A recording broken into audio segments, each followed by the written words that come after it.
නියම මොලකාරයෙක්ට විතරයි මේ ප්‍රශ්න 10ට නිවැරදිව උත්තර ලබා දෙන්න පුළුවන්. ප්‍රශ්න අංක 1. මෙම මාර්ග සංඥාවෙන් දැක්වෙන්නේ පිළිතුර C.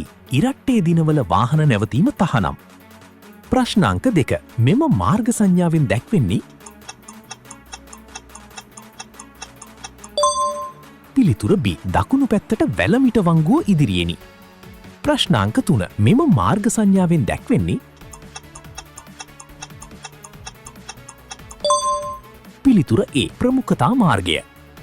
පළමු ප්‍රශ්න 3ට නිවැරදිව පිළිතුරු ලබා දුන්නා නම් වීඩියෝ එකට ලයික් එකක් දාන්න බලන්න. ප්‍රශ්න අංක 4. මෙම මාර්ග සංඥාවෙන් දැක්වෙන්නේ පිළිතුර A. වාහන නවත්වන ස්ථානය. ප්‍රශ්න අංක 5. මෙම මාර්ග සංඥාවෙන් දැක්වෙන්නේ පිළිතුර B. සීමාකාරී සංඥාවකි. ප්‍රශ්න අංක 6. මෙම මාර්ග සංඥාවෙන් දැක්වෙන්නේ පිළිතුර A. රථවාහන නැවත්වීම තහනම්. දිනපතා මේ වැනි වීඩියෝ නරඹන්න channel subscribe එක කරන්න යන්න. ප්‍රශ්න අංක 7. මෙම මාර්ග සංඥාවෙන් දැක්වෙන්නේ පිළිතුර C. වේග සීමාවෙහි අවසානය. ප්‍රශ්න අංක 8. මෙම මාර්ග සංඥාවෙන් දැක්වෙන්නේ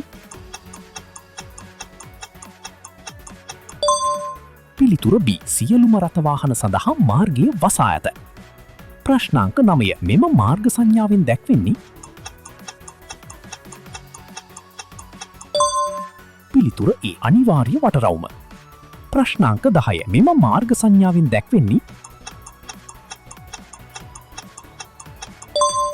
පිළිතුර C. නැවත්වීම හා පැටවීම තහනම්.